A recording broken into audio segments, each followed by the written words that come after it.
people gonna say? Or what are people gonna think of you? Or how might they look at you or criticize you or judge you or reject you or whatever else? If this is you, let's have a conversation because you're not alone. So many people are afraid to make a move, are afraid to do something, to take a risk, to put themselves out there. I most importantly see this with a lot of business owners and professionals that logically they know that I should be going to networking events. I should be putting myself out there. I should be going live on social media. I should be advertising. I should be connecting with these people. I should be making these cold calls. I should be making these phone calls. And the list goes on and on and on. And yet they don't. Why? Because they're not qualified enough, because they're not competent enough, because they're not intelligent enough, because they're not educated enough, because they're not experienced enough. No, because they are afraid of rejection and criticism and judgment and other people's opinions and how they might be perceived and how they might be received. And I can totally and completely appreciate that because we all are human beings and we all have emotions and we all are sensitive creatures, right? And so, from that perspective, absolutely understandable and useful. But practically speaking, not so much because exactly this thing is what causes people to waste a lot of time and to procrastinate and to self-sabotage in their words, right? And then they will often get busy with busy work, right? But then not get to those what they call income producing activities, which of course hurts everybody because now people are missing out on your skills, your talents, your abilities, your ways of helping them, of serving them. And you're missing out because you're not getting ahead in your business, in your income, in your, right? So let's take a look at this because, again, because this is such a common problem, but avoidable. So I want to help you understand what's really going on here and what can you do right now today to get to the other side of it so that you can finally feel as empowered, as motivated, as inspired, and as encouraged as you possibly can so that you start to take action on command, on demand, when you need it, when you want it, with whom you want it, anytime, any place, regardless. So would that be useful? Because again, this is, if you think you're alone and you think that, oh, I'm shy or I'm an introvert or that's just not me, I can't be like that, and that is not accurate. That is a story you might have told yourself. Now, here's why. This is important. Um, the reason, so we personally, when I work with my clients, I always want to understand, what is causing this behavior, right? It makes no sense because here I'm talking to somebody who is incredibly smart, intelligent, capable, experienced, educated. They have all the right bells and whistles, so to speak, right? They're an incredibly exceptional professional, really good at their craft, but they might have fear of speaking, or they might be afraid to speak up in the boardroom, or they might be afraid to ask for a raise. That makes no sense, right? It makes no sense. So I want to know, first of all, what is causing this? Because logically, this just doesn't add up. And I can tell you exactly what is causing this. And it's important to start looking at that so that you can understand yourself instead of, because I know, for a lot of people at the end of the day of something like that, they will look at their day and there'll be shame and there'll be guilt and there'll be blame and I should have, could have, would have, why didn't I? And then the next day the same stuck cycle starts over and over. And how do I know? Because people typically come to me as a last resort and I take them from feeling stuck to unstoppable as fast as humanly possible. So please know that this is a very, very common pattern that people experience. More people than you might know. Because, of course, how would you know? It's not written on their forehead. But I know because this is often when I get confession time with my clients, as we call it, right? And so here's what's going on. The reason you are living your life like this, the reason you're holding yourself back, the reason you're afraid to put yourself out there and feel self-conscious about yourself, most likely, just a little mind read here, but most likely is because at a very early age, maybe before the age of 8 or even 13, if I had to guess, that's when you actually did get out of your comfort zone. You did raise your hand in the classroom. You did perform in front of an audience. You did speak up at the dinner table. You did show up, and your heart was in it, and your soul was in it, and you were so convinced about yourself, and you felt so good about yourself, and you were actually full of yourself. But unfortunately, somebody put the kibosh on that. In other words, right after that, somebody yelled at you, ridiculed you, humiliated you, shamed you, blamed you, criticized you, judged you, berated you, or something like that. And that's when your little mind, your young mind, your subconscious basically started to believe or ran the program speaking equals danger, or putting yourself out there is bad, or being seen equals criticism, or asking the girl out equals rejection, or guy out, whatever it is. You see? And then our subconscious holds on to that memory, creates a program, and then we carry that program into adulthood, where now when life is on us and we need to make it happen and we're responsible for everything, all of a sudden we're now afraid and we want to stay in our comfort zone because, oh my God, if I do that, people are going to reject. Yeah. So this is not you. This is a program that is a subconscious program running the show, that is literally sabotaging your best efforts, your most incredible desires, wishes, dreams, and goals. Poof, there it goes. This is a program that is in your subconscious that is causing these problems. So, in other words, as Carl Jung said, until you make the unconscious conscious, it will run your life.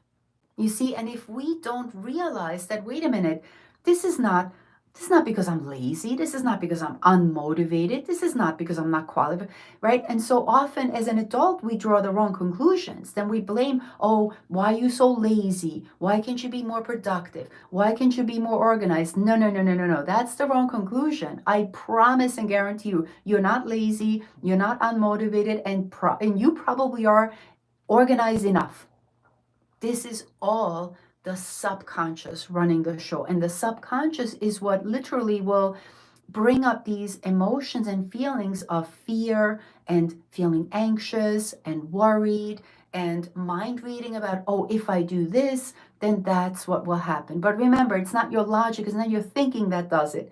It's your subconscious, not the conscious mind, the subconscious mind, right? And so, how do you fix this? Now, again, first step is to understand, because you can't fix what you don't understand.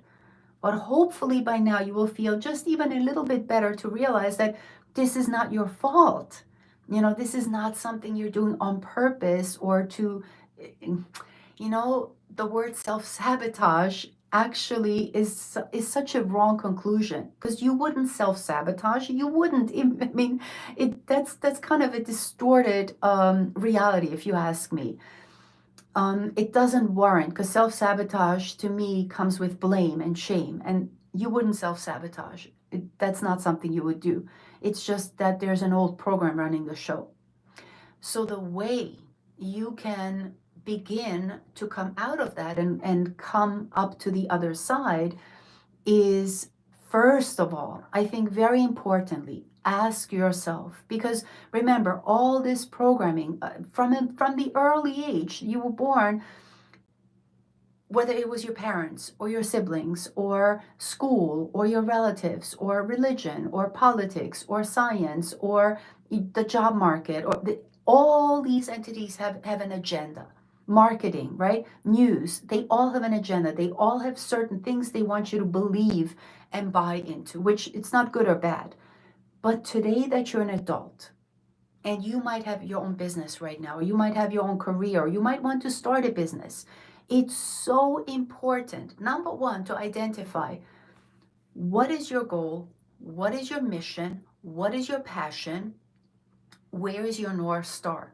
Get so clear on what would be life worth living for. In other words, get so clear on your life trajectory and not what everybody else expects and wants of you. Because the more clarity you have about why would you even want to start this business, how would it serve humanity, what's important to you about this business, right? Because my guess is, even if you were to ask all these systems, some of those systems may agree with you and some may not agree with you, and that no longer matters, because now life is on your terms. And unless you make the move, unless you get out of your comfort zone, unless you speak on behalf of you, nobody's going to do it. So the faster you identify what's important to me, what is my goal, what is my mission, what is my passion, who do I want to become, why is this important to me, and how can I serve humanity with this, the clearer you get on what's so important to you about that and what are you going to get out of it. For me personally, when I work with my clients, helping them overcome anxiety, depression, addiction, unwanted behaviors, PTSD, childhood trauma, you name it, even after they've already tried everything, I cannot explain in words how rewarding it is personally for me to be able to, work at such a deep level with my clients. To me, it's like, so when you're so clear on your mission, all these other opinions and criticisms or reject suddenly no longer matter so much. They just become distractions that you no longer are buying into, because I promise and guarantee you, the minute you put yourself out there, everybody is going to have an opinion. Everybody's going to have something to say about how you're this and how you're that and how this is right and this is wrong. Those are just opinions. And listen, and the faster you realize, right, all those people that reject you and criticize you and blame you and shame you, the faster you learn about those people, the better. Because now at least you know who is not willing to support you, which is amazing. And on the flip side, you will also learn by putting yourself out there wholeheartedly, unapologetically, with your voice, with your mission, with your passion. And if you can, right, show up as the real you, guess what? You will also find, you will actually find maybe those 2.5 people that are in alignment with your mission, that want your help, that are so happy that you came out, that are just like, oh my God, this is exactly what I need. But you could never find those people, or those people would never find you if you didn't do it. So that's step number one. Get so clear, because just like your parents had an agenda, just like school has an agenda, just like politics has an agenda, just like science has an agenda, just like religion has an agenda. Oh, and again, not right or wrong, but they are so clear on what's important to them, right? What are their core values? What are their beliefs? What is their mission? And the faster you can get dialed in on yours, the faster you get to stay in your lane and realize that everything else is just a distraction. I don't need to get bought into that. I don't need to get entangled with that. None of my problem. None of my, doesn't matter.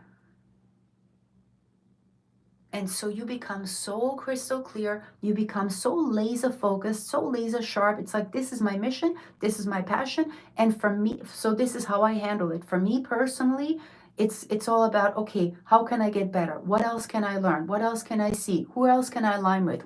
How else can I serve my community? And my energy is invested in that.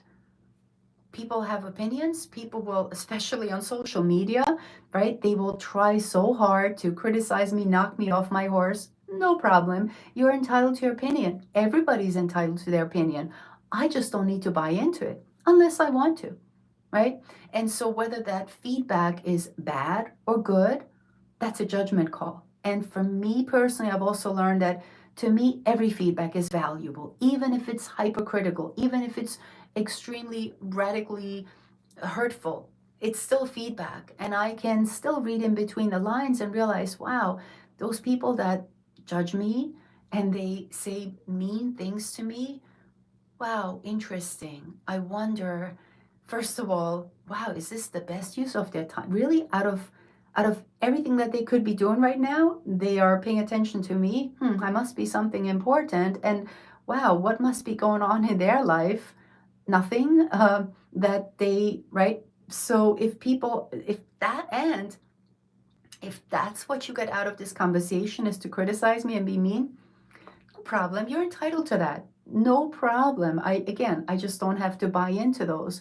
And yet, every feedback is valuable feedback, because regardless of how mean, how hurtful, how judgmental, and by the way, the most judgmental people are the most unhappiest, because they're most judgmental with themselves.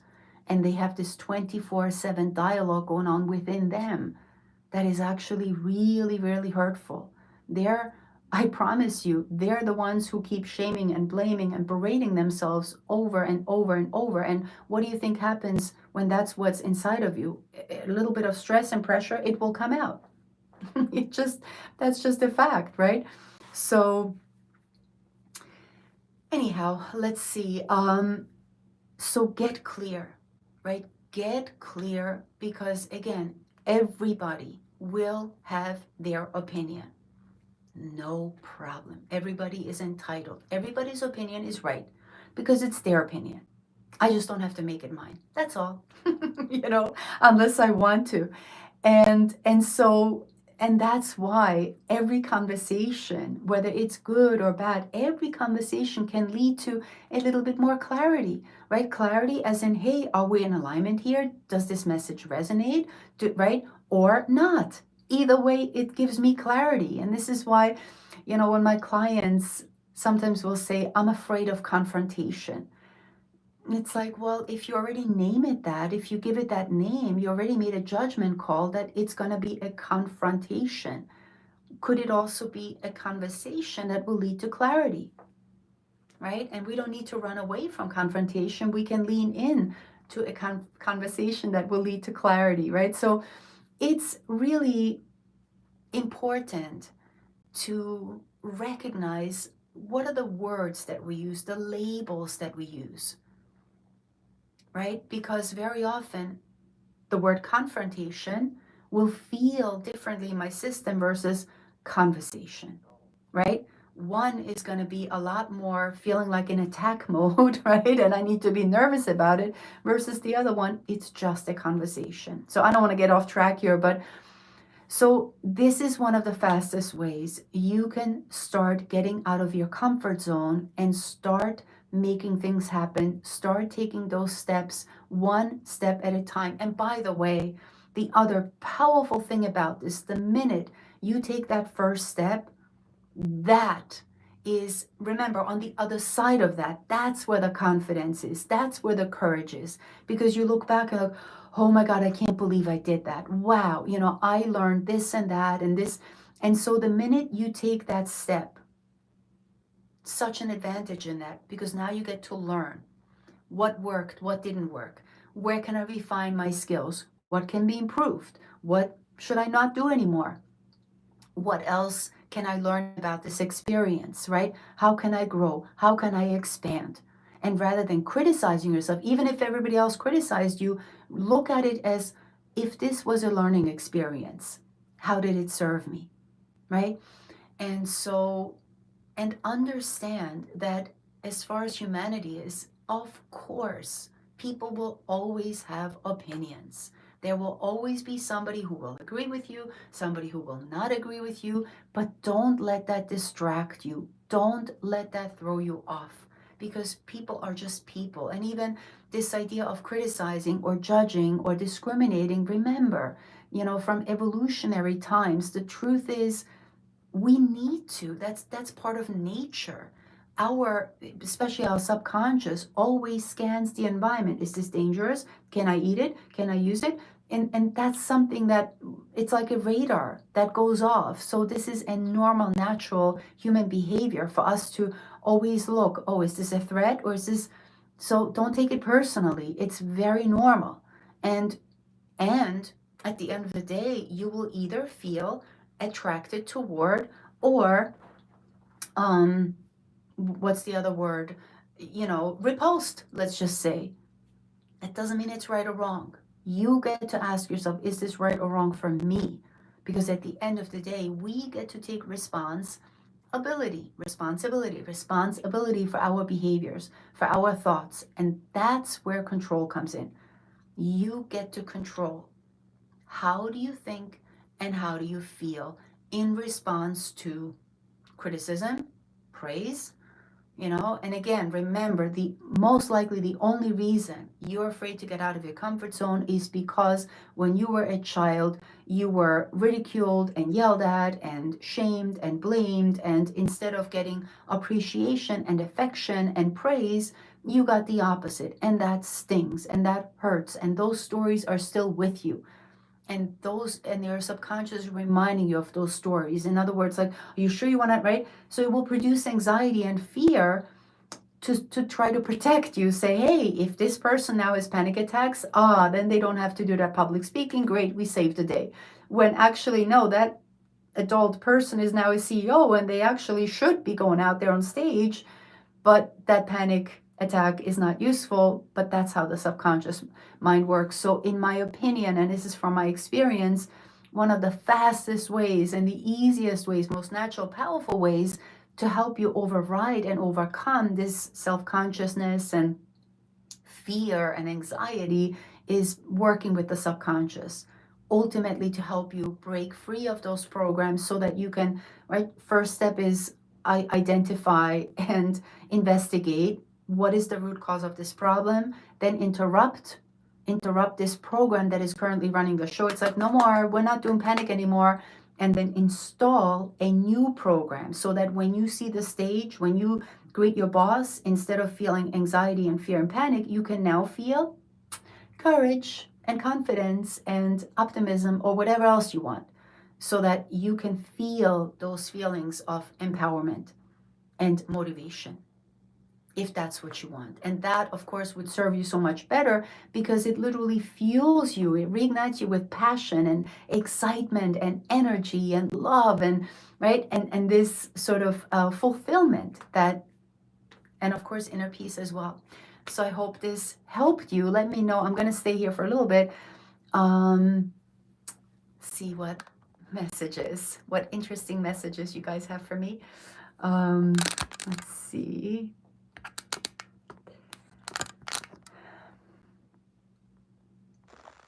Yeah, thanks for blaming me. No problem. I will take all the blame. Well, and then when I take all the blame, then I also get all the glory. So all for me. Thank you. Anyhow, well, and if you do want to connect with me, you already know where to do that. You can either comment below in this video, or in my bio, there is a link where you can schedule a free call and we can continue our conversation. Until next time, much love. Yep, there is the button.